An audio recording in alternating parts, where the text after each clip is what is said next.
For me as a non-technical person, it's almost like gaining a superpower now that I can just build a solution for any problem now. You took this Claude pill and now you're just working more and you're super excited and you're being annoying about it. This is my business. I need to solve my own problems. And I need to stop hoping someone else is going to solve my problems. We're going to be able to grow better businesses because we took the time to do this stuff. Happy Thursday morning, everybody. Welcome back to the pod. Let's do this thing. A couple weeks ago, we did a Claude-Pilled episode, and I got so many emails from that. It's just awesome hearing from all of you. The biggest question I received is, what are you actually doing with this thing?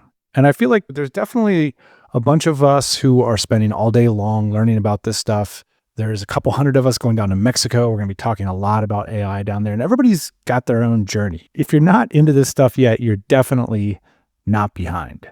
Because the other part of us are asking the question, well, what do I do with this thing? And can't somebody do it for me? And today's episode revolves around that concept and shares the journey of one founder, their story getting into more advanced uses of AI at the founder non-technical level. And perhaps through his story, you can get a sense for how you might approach it or change your approach. So my guest today is Aaron Anderson. I actually met him down in Mexico at our DC Mexico event a few years ago. He runs a business called linkpitch.io. It's a link building agency, which is 8 years old and is run by a fully remote team of 10. So he's lived and traveled extensively while running the business. Someone recently wrote about Aaron on LinkedIn. If you picked him up and put him in 2023, he would be the most productive engineer I've ever heard of by a mile. Keep in mind, this is written about a non-technical founder, and that's why I think we're all just trying to wrap our heads around what are the implications for the broader market? What are the implications for our business? So what do you say we get stuck in today?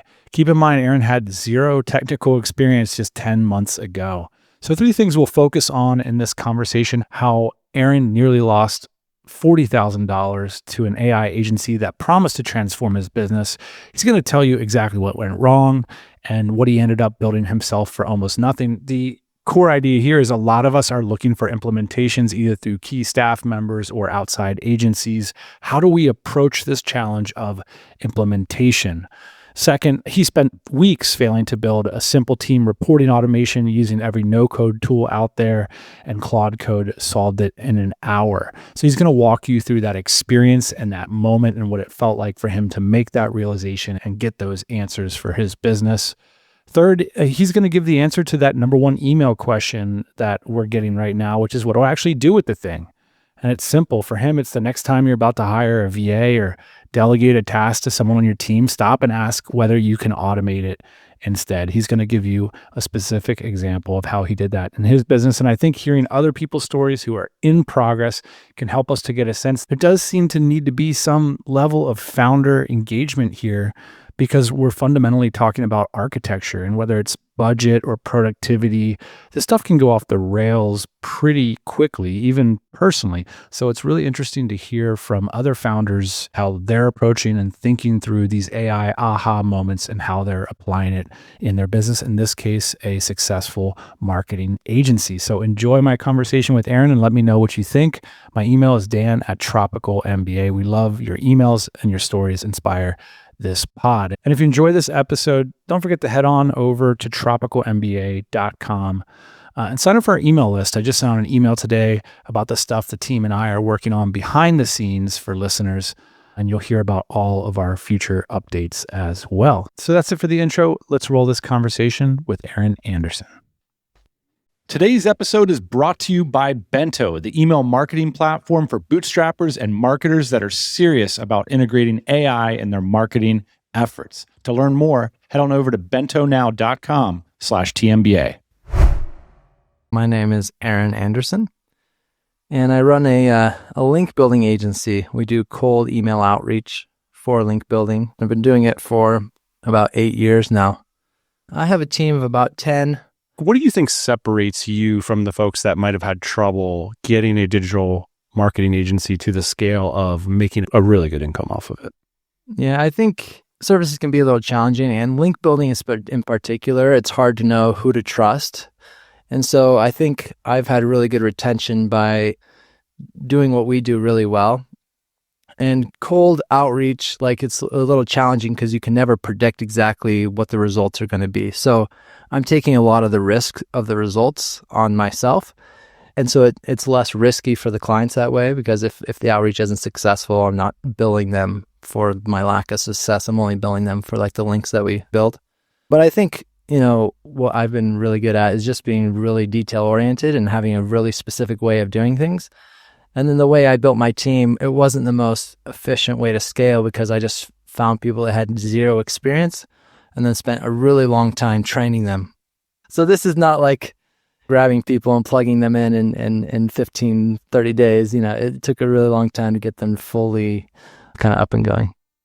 One of the old topics we've talked about for a decade or more is like knowledge gap versus efficiency gap. And link building strikes me as something that will typically suit an efficiency gap challenge, which is to say that you need to be kind of sophisticated as a client to buy a link building service. Mm-hmm. You're not just like, oh, I want people to buy stuff from my website, I'll get a link building service. It's like you kind of got to understand how SEO works. And do you think that plays to your benefit? And do you agree with that statement? I would say I do agree. A lot of the best clients are the more sophisticated ones. And yeah, because usually you're only seeking out link building if you understand SEO well enough to know, what's the impact of links on my SEO strategy. Can you bring us to the moment that you were Claude-Pilled? I went through this process of asking Claude Code to help me build these automations. And I first tried Make, and then I tried Zapier, Relevance AI, and NAN. Finally, I went to Claude Code and I said, I've been trying all these things. It's just not working. Is there a better way to do this? And in an hour, it built it with Python. We had it hosted in GitHub Actions, and it worked perfectly. The thing is, like when you're using Claude Code, I was asking it to use other tools, and other tools aren't its native language. When I asked it, okay, can you just do this for me in code? Now you're speaking its native language. You took this Claude pill and now you're just working more and you're super excited and you're being annoying about it. And the biggest question in my inbox right now is like, what do I do with the thing?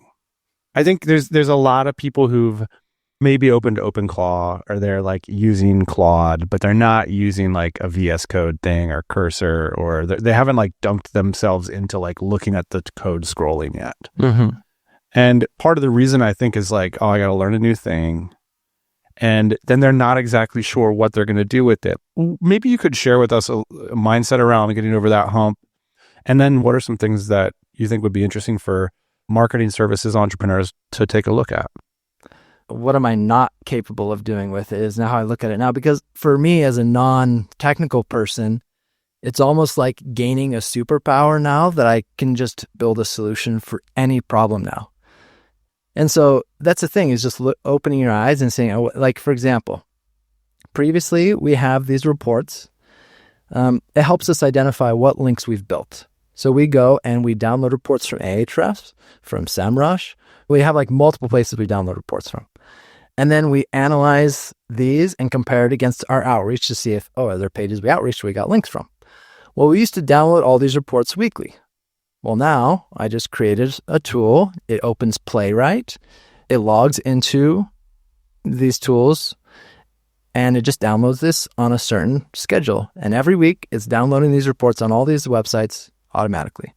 And that's like something that we used to do manually. It's just, you don't have to. I think sharing a little bit of your backstory through this journey is useful because we're all thinking about drafting our own stories. And one of the things that you shared with me that you had taken a few steps back in terms of your sales and your revenues. And that's something I'm hoping you can share with us because it's something that we all experience as founders. Like we're freaking out because the business isn't growing. You started listening to fewer voices. You started focusing a little bit more on your work. What was it that led to the revenue decrease? And was that part of what drove you to AI? I think my best year was like 2023. I'd been growing pretty consistently year over year. And then 2024, I went in the opposite direction. And so I started trying to figure this out. Now I can look back and with a little more perspective. But as my team started growing, I had to offload certain things to other people. This is my business. I need to solve my own problems. And I need to stop hoping someone else is going to solve my problems. The main problem is the training. I don't think I can train someone for a year. I don't know how much things are going to change in the next year. Is AI going to like make SEO obsolete completely? So then I looked at the business and I was like, the main problem is the training. So then I was like, well, this AI thing seems like maybe instead of training people, I could just train an AI. And if it could then get to that same level of competency that my team that had zero experience had, then I could replicate it and I don't have to have the same issues of retention and some of those. So then I started saying, okay, I need to become an AI native business. What does that mean? Basically, you build your operations on top of AI so that AI is doing a lot of the work. So I wanted to do that. But I was not like someone that had used AI that much, to be honest. I was a slow adopter. Everyone's talking about ChatGPT and AI, and I was like, I don't know, it seems a little overhyped to me. But kind of once I saw, okay, I think this is the path I need to go into, I started looking around. Is there an agency or something that could help me build systems? And I knew some people that had done this. I talked to some different companies and stuff. And so I ended up hiring a company, and they kind of pitched me on this idea of like, we're going to just like rebuild all your systems. So being AI first, an agentic development company, I was like, well, this is a lot of money. And this one had quoted me like $30,000. So I started doing this and I had a lot of hope for this. And then during the process of working with the agency, I started trying to do things on my own too. But eventually I started using Claude Code. And then kind of there was a period at some point where I started being a little less satisfied kind of with where we were going with the agency is. Like they had given a timeline. We were past that timeline. They were asking for more money and I paid more money. And I hear projects always go over budget and whatever. And they always take longer than you think. And so I just thought that was kind of normal. But then they started getting to a point where I started getting better and better. I was starting to build more and more tools. When I started really what I told you before, when I made that tool with Claude Code, and I was like, wow, okay. I can do a lot more than I'm doing with it. Once I had a little better understanding, because the agency I was hiring, their whole pitch was we can do things a lot cheaper because the agents are building all the software. And so now that I was building with Claude Code, maybe I would just be better to build this myself. So then I started, okay, let me take all my current systems that aren't in like built-in code and let me just rebuild them so I can kind of gain more confidence. So I started doing that. I just want to take a moment to thank our sponsor, Bento. We have made the switch, and the reason is Bento is an email marketing platform that is serious about integrating with AI. And it's built specifically for marketers and bootstrappers who are done with the limitations of the big email service providers. So what makes them different? Well, it's all in one place: email, automation, and behavioral data without the bloat. You get developer grade power with a marketer friendly interface, real-time event tracking, smart segments, and email that actually gets delivered, and all that, and it's friendly with your AI strategy. That's why we made the switch. If you want to make the switch along with us, we highly recommend it. Head on over to bentonow.com/TMBA. You're telling a story of like, I eventually just took extreme responsibility and did it myself. Is that going to be the necessity, the result for most founders? Or do you think that it's possible that they can go out and get a successful agency to help them out? So I'm actually not building everything myself, but I got to a point where I started thinking that may have been the better path. And so once I realized, okay, I don't have confidence this agency can develop what I need, I started looking, okay, is there someone else out there that might be better to help me with this? And I found someone that had worked with my brother and came highly recommended, and we've started working together, and it's been really great. Okay. And I've started understanding better where I am still weak and where experience does help. Because when you first start, you get this like Claude Code can build anything, and then you start realizing, wow, I can build anything with Claude Code. It's very fun. It starts coming to a point where I see, okay, as the complexity increases, there's some limitations to what I can do.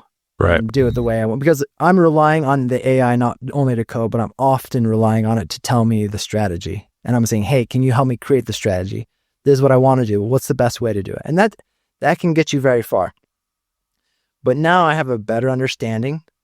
It's like the building doesn't take the time. but the architecture does. I'm still not very good at the architecture. And that's where people that have a lot of experience can really, have a leg up. And then there's the fine tuning. Because the fine tuning is you have an architecture, you scope it out, then you have AI build it. And then the fine tuning is you're giving prompts if you're using like AI within your system. And then these prompts, you want to maybe refine these and tune these over time to get the result you want, because you might first start with a prompt and it's not giving you the result you wanted. So you have to kind of keep refining that. So those are the pieces that take the bulk of the time now. So it's like with most things, you needed to know enough to be dangerous and to be educated before you go out into the marketplace. And we've all been fleeced by agencies when we don't understand what they're doing. Yeah. Was it a case of them taking advantage of your lack of knowledge of AI, or was it more of a character element? They just oversold their service and couldn't deliver. They probably were new into it. I don't hold it against them like, oh, they were just trying to get my money without doing anything at all. But yeah, I think they overestimated their capabilities and underestimated the complexity of my project. And that can happen when you start building with AI and it's like, oh my gosh, I can build anything. Then yeah, you can easily overestimate your own capability. Well, I'm curious about this term AI native. I think we're trying to be AI native, and that what that means is the first thing everybody sees in the morning is VS Code.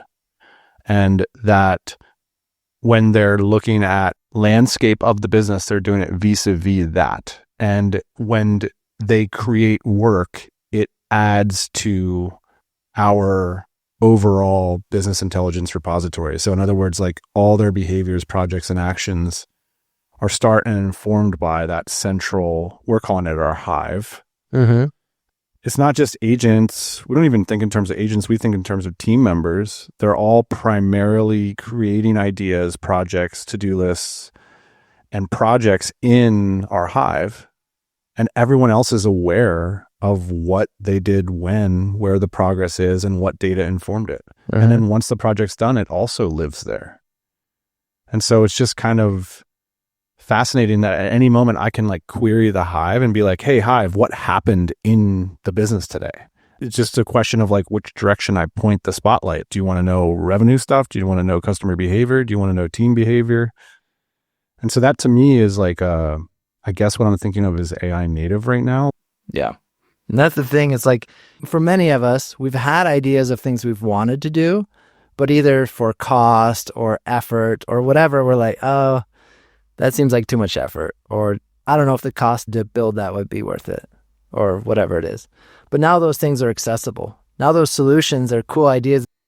I did an analysis of titling, description, platform trends for popularity of episodes.